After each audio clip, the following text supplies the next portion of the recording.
rồi đó cú đi thôi thải sẽ nó cú chập cái mùng mua gì mua pet trâu đây mình thuộc cùng mà xe mua để chán à để tôi giờ chỉ nhấp pet trong để tôi kiệt vào đây đó bây giờ nút thâu nó ha bây giờ bây mua bây quay lồng pet trong liền à mình thuộc cùng xe nè chán nó kinh mình tháo đây từ đây giờ từ đây giờ từ đó này mỏ xuống học ăn cái này về mình sẽ một con tàu thép đó ôi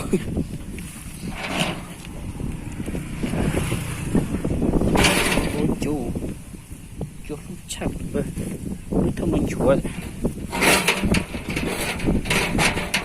chưa chả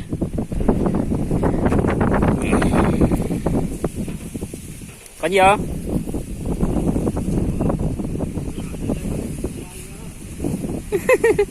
lười xuống á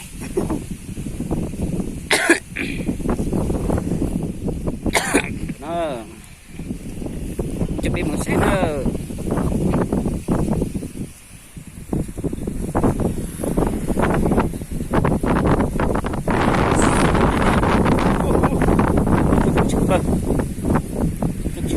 sang chả rồi thế đó sai mua ấy da chồng tính quay xe nữa lắp cái nản này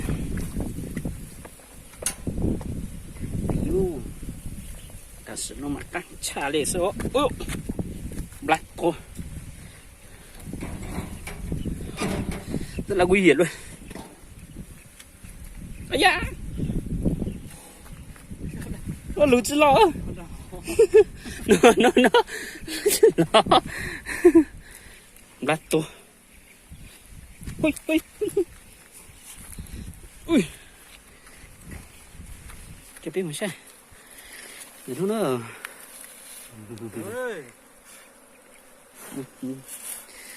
hiện ra nó mà lon tao đó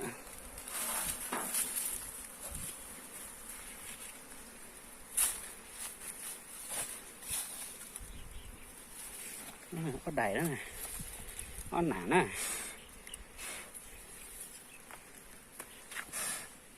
nữa đi chỉ có tao mua co Lucy nó mà Lucy cháu mua bằng tới giờ ha nó mà ăn chả đấy bên mình sẽ xử tỏ nó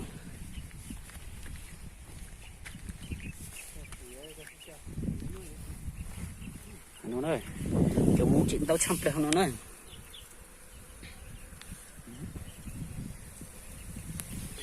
nó rồi cái giống tao trong hộp bé rất đó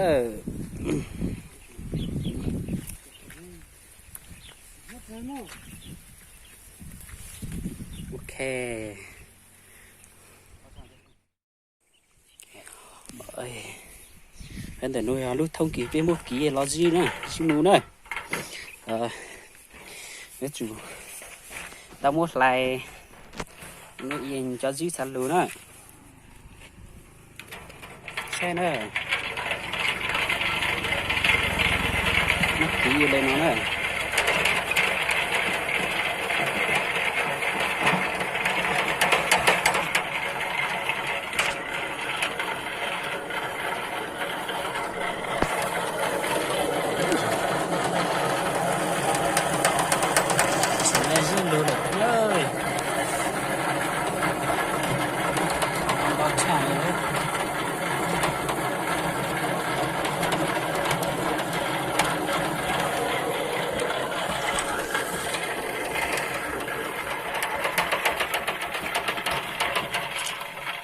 cắn á Hay mua ốc su cho là ít thông nữa lần ốc su lần mình còn lên nè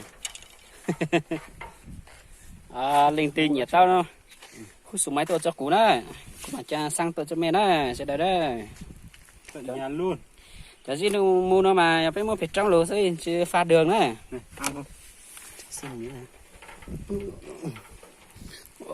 gì can chậpเลยcái xe nó ô cái này mày giữ mưa ta lên chỉ ấy à cho ra ca là ta lạ đấy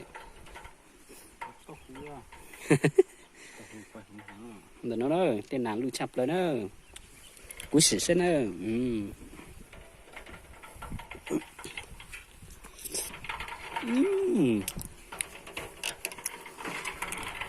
can chậpเลยô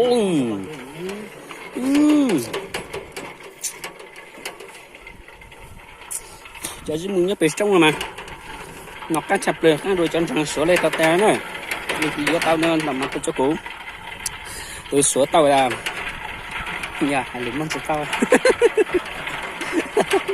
0888124800 nữa đấy đi tiền nhà ăn tao mấy tôi cho cũ này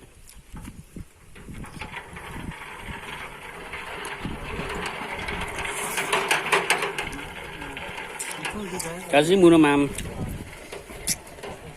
giờ mùa nhà bữa chỉ mua cái gì thảm bôi đấy nè cái này nhóc bị trong này nhiều ô thế này nó nằm mà chưa cá chập lên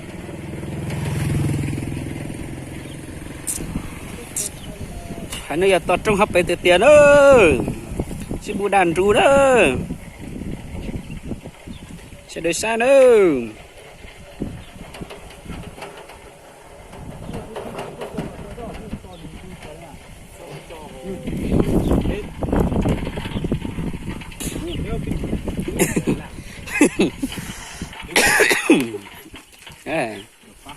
tụi nó tự xí đa quay chiếc tàu nè nhưng mà chia nó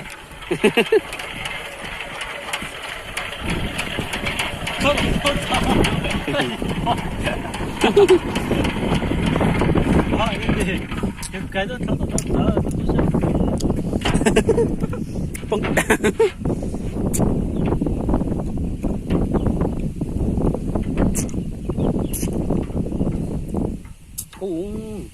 dính hết tay à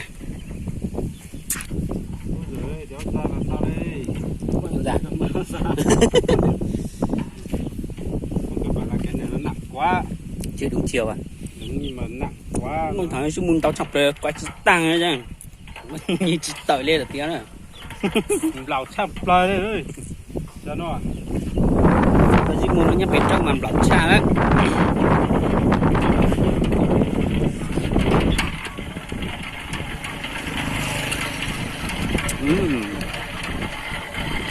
Ở bên này có nhiều thật đấy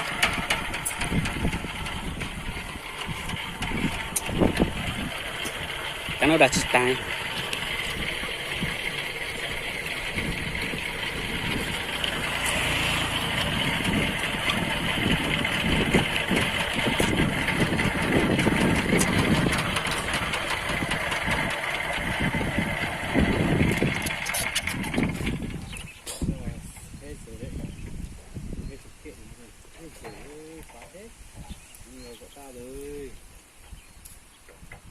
chả ơi các bạn ông rừng ông này để trên này nó tự ấy thôi để mình làm tổ cho nó chứ không nuôi bằng được bao nhiêu một cân cái này à 80 một cân ạ 80 rồi 150 lít 5 cân lên Tết mật này ăn thích ấy, ăn thử đi thì xuống xe thử một ít ở đấy dùng thì mới biết được chất lượng của nó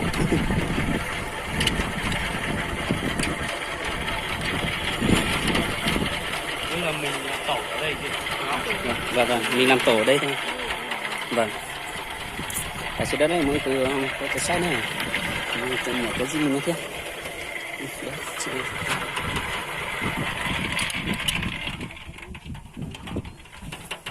thử xem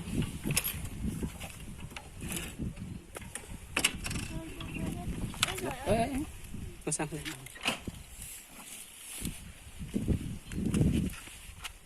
hai lớn đâu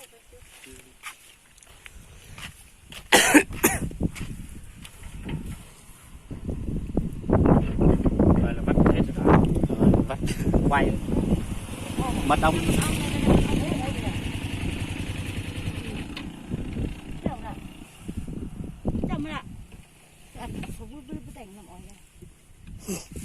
Làm nó ít về ăn Tết chị.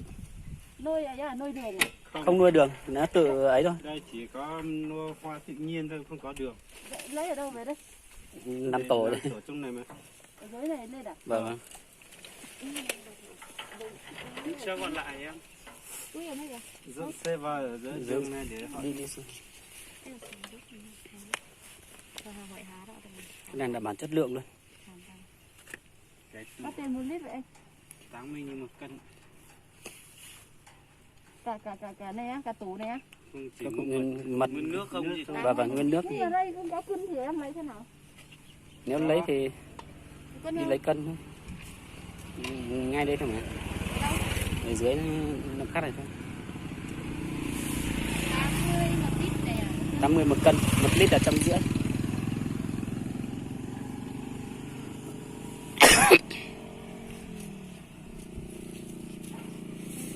Cân này thì đây xay đây thế này mọi người lấy. Cứ thử đi. Thử ít xem sao. Em kiểm tra cho chị xem nào. Kiểm tra thoải mái mà. 1 cân. Xem nhá. Cho đi. Dừng thoải mái xem. Đồ rừng ấy. Ăn Đã, thử nhá. và Vâng. đã bán không cho khách xem thì làm sao mà ai mua? Đấy. Con thôi, Mật trên. đây cơ. Không chỉ lấy dưới này này. Đây này, Đây đây có này. miếng này. Miếng này về cắt vào luôn. Vừa cắt đấy. Ở đây là chỉ có phấn hoa thôi. Như thế là cho vào như thế là nó rơi xuống à? Quay Quay đằng này nó ấy ra ấy. Đây nó quay nhá. quay nó bung ra. Đi vậy. Và sử dụng nó cái từ xe phía chợ xin một lại tiền ơi. Xem mấy mình 80.000 một cân rồi. Đây là rất là rẻ luôn. xem coi Sao lại cắt cả cái này vào không cắt à? Cái này chưa có cái gì lọc. chưa lọc được. Đây, trên kia thì nhiều, ở đây có 2-3 kiểu Nhưng mà- có gì lọc. 80.000 một cân cả này hết là lọc ra. Lọc bằng nước kia thôi chứ. Vâng, lấy bằng nước thôi. Là 80.000 gì? Vâng. Vậy bây giờ những cái sắp vàng kia thì sao? Cái này chưa lọc nên Kia mình về mình vẫn sẽ lọc. lọc hết. Vậy điều 80.000 thì để chị lấy 5 cân. Lấy hết đi. Vâng. 5 cân thì cái này chưa có đâu mà. Chưa đủ 5 cân. Chưa Cái này đủ. không được 2 cân nữa quá. 2 cân. Cái có à? Chưa. Vừa ra đây quay thôi mà. Vậy dưới này còn không? Dưới này còn Vẫn còn mấy hết tổ. rồi. Thế là Còn mấy tổ ở trên này? Còn ở trên kia thì còn chục tổ nữa, nhưng ở trên kia rồi. Thì lên trên kia lọc. nhìn thấy ở dưới này có mà. Nhìn thấy ở dưới này có nhiều hàng mà không phải của mình à? Của không phải của bên họ thôi nhưng mà cái của họ nhiều họ quá nuôi như thế này. nuôi bằng đường sao? Nó thì nó thế cho nhiều quá thì nó Đây mệt. là gặp thấy ở đây là rừng này thì mình muốn bay chứ còn nếu mà là như thấy như ngoài kia thấy ở nhà ấy, nuôi ở nhà ấy, Và nuôi ở nhà thì chủ yếu là nuôi bằng đường. nuôi bằng đường ấy. Mà những người nhiều tuổi thì nó cũng ít khi nó cũng làm mật đường. Vậy thì nếu mình về xong rồi Anh ở đâu? cái này thì Ngọc Chín. Ở dân Ngọc Chín này cái gì? Đây đưa số điện thoại. Đưa số điện thoại tí nếu làm xong rồi em cần xuống cho. Tối là đi đấy cần xuống đó. Tối em cần gió. Lọc cũng được. Nhưng mà lấy cái này trước đi. Thì bây giờ cứ lấy cái này đã xong là ấy. Tí nữa là thiếu là anh cầm cho nha. Mà bây giờ không có cái gì để đựng cơ. Nhưng mà cũng không có cái gì được cũng Không có gì đựng cơ. Em thì chân những ok luôn bởi vì nhưng mà nếu mà anh Chị- mang đi rồi không lấy cái này cho em. Sợ ấy thì rồi sao? Sợ ấy thì đủ- ăn để đủ lại anh thì sao? pha đường mà Ừ. mình ăn. Yên tâm đi, bọn em làm ăn Nghe lâu dài. Nhá. Bây giờ còn lấy từ giờ lấy tối à? Vâng. bây giờ phải Từ quay giờ từ đến giờ tối. đến tối thì mới Không thì tí anh quay lại đây. Bọn em vẫn lấy ở trên này mà. Lấy trên này thì Vâng, vẫn thì lấy ở phải trên tí này. quay lại. Vẫn tầm 30 chưa? phút, 30 phút gì đấy anh quay lại. Hơn 30 phút quay lại nhá. Vâng. Anh 30 cứ đi phút rồi à? khoảng 1 tiếng đi. Tiếng. Sao lại Tí lấy mới hàng ở đây nữa, có Vâng. đủ 5 cân không? Trên này nữa thì chắc đủ. Đủ gì? Và Nhưng mà là phải anh chỗ đi này hay anh là ra chỗ này hay là chỗ nào? từ đây đi một cây. Thì tí kia đi dọc đường ra trên Nhưng mà này thôi. đường này thôi đúng không? Và vào đường này thôi. Nhìn thấy mấy cái xe này. Cú ra video từ sau đi nó nữa mấy ba cú like share chia sẻ thế còn mình cho nhện nó bắt theo cú thế đó ôi chào tao